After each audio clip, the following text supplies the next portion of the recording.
everyone! Welcome back to my channel. In this video, gagawa naman tayo ngayon guys ng pattern para sa male uniform for DepEd 2021. At kung mapapansin nyo guys, ayan yung apat na design.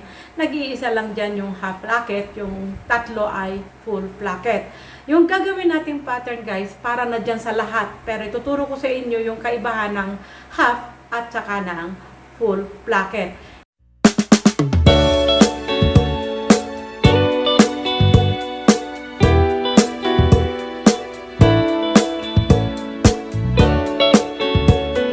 Guys, wala akong tanggap na male uniform sa DepEd, pero ituturo ko na lang sa inyo kung paano yung aking gagawin, lalong-lalo na sa cutting.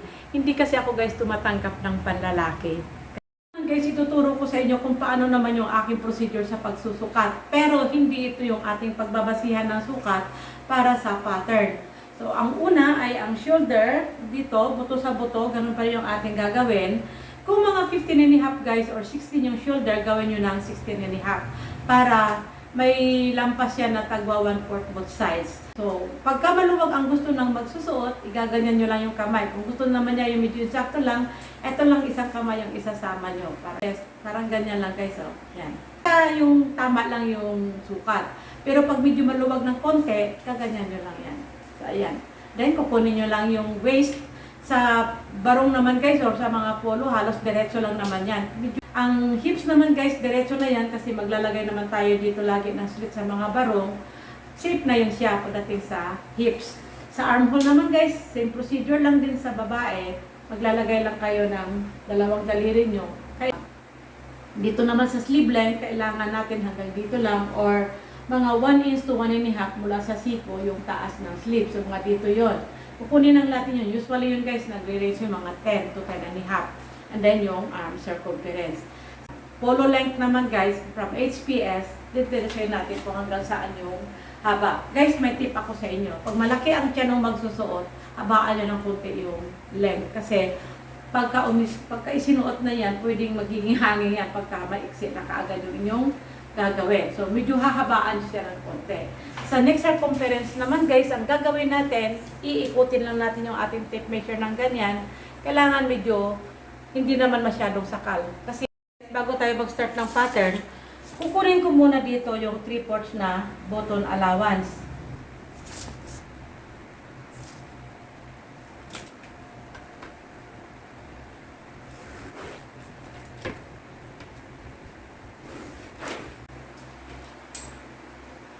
So, ayan. And then, ipupuld muna natin to guys ha. Para hindi tayo malito.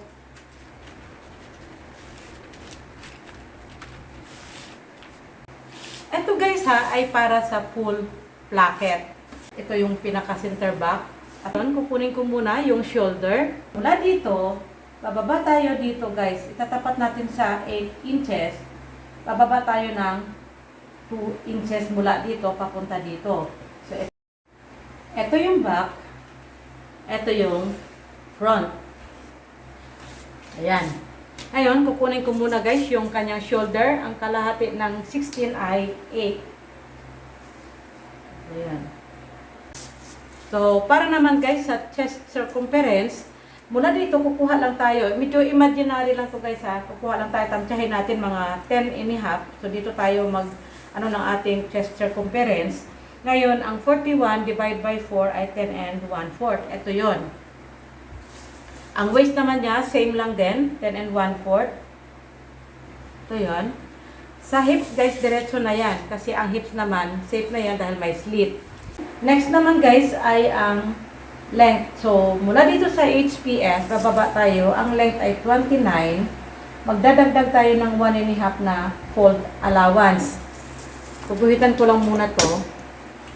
Itong gagamitin ko guys ay medyo pa straight lang. Ayan kung mapapansin nyo. Then, kaganyan lang natin. Straight pa din. Kunin ko naman dito guys yung bottom. So sa panlalaki, wala naman silang bust. Pwede medyo pa straight lang. Ganyan. Pwede rin to guys na back and front. Ito na yung magiging length. Yan. Or, kung gusto nyo rin na medyo maiksi ng konti yung back, pwede naman yung magdagdag kayo, pwedeng ganitohin nyo lang. Mga 1/4 to 3/8 lang. So, ito yung back. Yan. Magiging ganyan lang. Next naman ay yung armhole. Sa arm, mula dito, hahatiin natin yung 21 1/2, magiging 10 and 3/4. So, yung harapan muna guys yung ating gagawin. Dito i-curve natin ng konti. Medyo ganyan. 10 and 3/4. Ito yon. So, ikaganyan ko lang. Ito yung front. Sa back naman, mag-a-adjust lang tayo ng 1/2 inch dito, pawala. Gaganituin ulit natin. Next naman ay ang neckline. Sa pagkuha naman guys ng neck opening, ano yung lapad dito? Kailangan yun din yung lapad dito. So, gaganyan ko lang muna yan. And then, mula dito, kukuha ako ng 3 and 1/4. Ito yon. Gaganyan ko lang. Ito na yung back natin. Kung maglalagay tayo guys ng back yoke sa back, ganito naman. Mula dito, bababa lang tayo dito ng mga 3 1/2 to 4. Or sa 4 na tayo guys. Ito yung 4. Didirisuhin lang natin yan ng ganyan. Kung sakali naman din, maglalagay tayo dito ng pleats, yung sa body. Kung mapapansin nyo guys, minsan may pleats sa mga dito or dito naman sa pinakagitna, nagkakaroon sila ng pleats na magkatapat, parang nakaganyan. Kung maglalagay kayo niyan guys, magdadagdag tayo dito ng 3/4 and then ikaganyan natin yan oh. Yan. Yan na yung magiging lower armhole. Hindi na ito kung maglalagay kayo ng pleats. Pero kung wala naman kayong ilalagay na pleats, eto pa rin yun. Malinaw. Eto pa rin yun. Kung walang pleats. Kung may pleats ang ilalim, eto yun. Pero ang back yoke natin, hanggang dito pa rin. Yan pa rin yung back yoke natin. Yung lower part lang tayo mag-a-adjust para yun sa pleats. So, nakakat out to ditong part na to pagdating sa cutting. Ngayon naman guys, para sa front, kukunin natin yung neck circumference. Ang neck circumference niya kasi ay 18. That means ang kalahati ay 9. Sa pagkuha guys ng neck circumference na yan, ganito yung gagawin natin. Kukunin muna natin yung back. Ito ay, ayan, 4 1/2. Ibig sabihin, kailangan din natin sa front ng 4 1/2. Kukunin ko lang muna guys itong sukat 4 and 3/4. 4 and 3/4 din. Para magpantay lagi yung balikat natin. Mula dito, tatapat ko lang dito yung 4 1/2. Ayan. Hahanapin natin ngayon yung 9. So, ito yung tinapatan ng 9. Ayan. Ito. Ayan. Gaganyan ko lang din yan. Kukunin natin to ng ganito. Ito na yung front neckline natin. Ngayon, dahil nga ang gagawin natin ay trophy knife, didiretsuhin lang natin yan guys. Oh. Ito, dahil nga may placket, ito lang yung gagawin natin. So, ito na yung magiging front. Ito guys pagkabuo na yung damit. Pero, huwag nyo muna yan papansinin ulit para hindi kayo malito. Siya nga pala guys, pagdating naman sa slit, kung ang gagawin natin ay MTO, mas nire-recommend ko sa inyo guys, maglagay kayo ng 1 inch na sewing allowance dito sa side. Katulad din sa female. Kasi, pagka halimbawang sumikip, mayroon pa tayong i-a-adjust. Yun yung purpose ko dito guys palagi. Pero kung sa mga barong naman guys na, tulad ng mga organza, makikita kasi yung allowance na yun. Kailangan talaga, Balenciana lang yung tupi nun. Pagka ang cut natin guys ay Balenciana, ibig sabihin, 1/2 inch lang yung ating sewing allowance dito. So that means, kailangan natin maglagay dito ng allowance para sa slit. Yun kung Balenciana. Ang slit natin mula dito, gagawin lang natin mga 5. 5 1/2 or kung Balenciana, mag-a-adjust kayo dito ng 3/4 na fold allowance. Pero pagdating sa cutting, magdadagdag kayo dito ng 1/2 inch. 1/2 inch din dito. Yun. Pero kung ang gagawin nyo ay 1 inch yung sewing allowance, hindi nyo na kailangan guys magdagdag dito ng para sa slit. Diretso na yon kasi yung 1 inch na yon, pagdating dito sa fold, 3/4 lang naman yung fold, mayroon na tayong allowance dyan. So, mas madali kung 1 inch yung inyong gagawing sewing allowance. Ngayon guys, tatabasin ko lang muna to.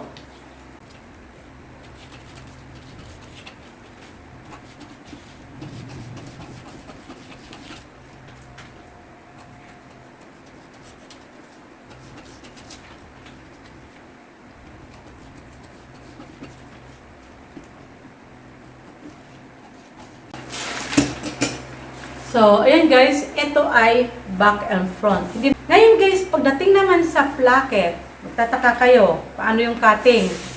Ito guys, pag nakafold na yung ating sa front, pag nakafold na yan siya, diretso lang na, hanggang dito lang talaga yung cut natin. Tapos, hahatiin na lang natin yun. Ito, 3/4 lang yung dinagdag natin dito. So, i-explain ko sa inyo guys, pagdating sa placket. Ang placket natin is 1 1/4. Magiging hanggang dito yon. Yan. Kung halimbawa, pagdating na sa sewing. Ngayon, etong placket, magtatabas lang tayo dito ng 3 1/2, diretso yung lapad 3 1/2, at yung haba ay depende sa length na paglalagyan natin. So, susukatin nyo mula dito sa front, mag-a-adjust lang kayo ng 1/2 inch dito na sewing allowance, kukunin nyo to, 28. Yun yung magiging length. Kung halimbawa ganito yung length na gagawin nyo. Ngayon, ang 1/2 inch na to na sumobra guys, ibig sabihin, sa sewing yan mapupunta, kaya hindi na kayo kailangan magdagdag ng sewing allowance dito sa center front. So, ayan. And then, ito, mapupunta na to pagka nilagyan na natin ng placket, magkakaroon na ng button allowance ngayon. Ito na yun, kasi ito na yung dinagdag natin na para sa placket. Yung pattern na to guys, ito ay applicable sa half ang placket at saka full ang placket. Pag half ang placket, hindi mo na kailangang isipin ito, itong part na to. Ito lang tayo. Pero, ang front natin, buo siya.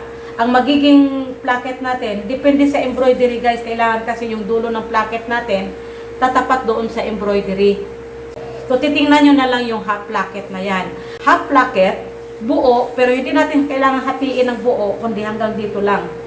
So, that means, yung ating placket ay dito lang, naka-overlap naman yun kasi guys. So, naman guys sa sleeve, ayan, mula dito, kukuha ako ng 10 inches, ito yon, ito yung sleeve length. Pero magdadagdag tayo dito ng 1 1/2 para naman sa fold. Guguhitan ko lang ito kaysa. Yan.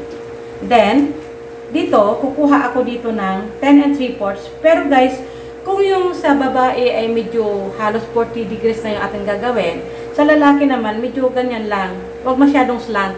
Tatansyahin nyo na lang. Then, ito yung 10 3/4. Ayan. Kukunin ko rin dito guys yung kalahati ng 10 3/4, 5 3/8. Then, guguhitan ko lang muna to. Na itong kalahati guys, dito pa rin tayo liliko. So, ayan. Dito naman sa arm circumference na 16, ang kalahati ay 8. Ito yon.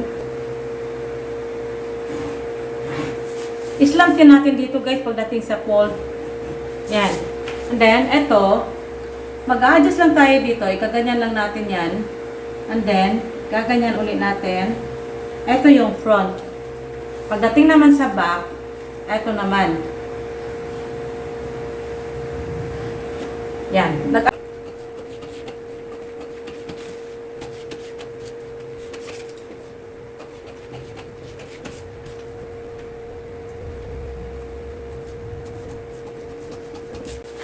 So, ayan na yung ating pattern. Ito yung front, ito yung back. Para naman guys sa Trobenized collar, so, ito, nakapull na itong pattern natin. Ayan. Para half lang yung ating kukuning sukat. Ngayon, kung maalala nyo yung ating neck circumference ay 18, ang kalahati ay 9, magmamarking lang muna ako dito guys ng 9.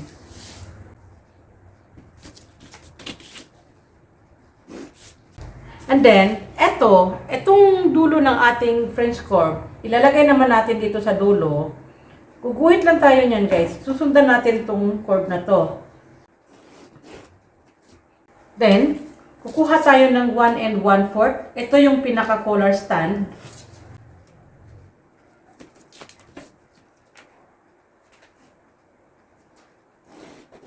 Para naman guys sa collar lip, ito lang yung ating kukuning sukat ha. Medyo babalansihin lang natin yan.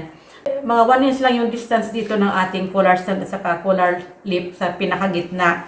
Pero dito, magtatagpo sila. So, ikaganyan lang natin yan. Ayan. And then, ang pinaka-center naman ng ating collar lip ay mga 1 and 3/4 to 2 inches yan guys, depende sa lapad na gagawin nyo. Pero yung gagawin ko is 1 and 3/4 lang. Dito 1 and 3/4, pero dito gagawa ako ng 2 and a half. So mula dito, paakyat, 2 and a half, pero mag-a-adjust din tayo dito ng mga 3/4. Yan.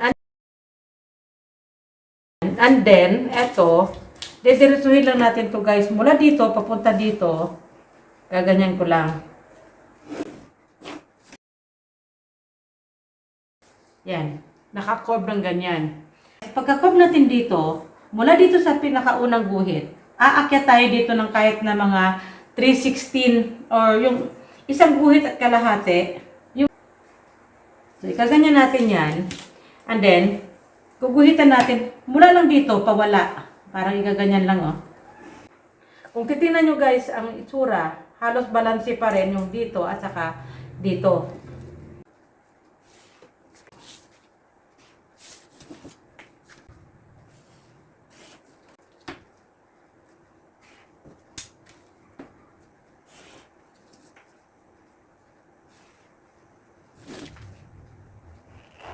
Kaya dito guys lagi kayong maglalagay ng marking dito sa tatapatan ng ating collar lip para may tanda kayo.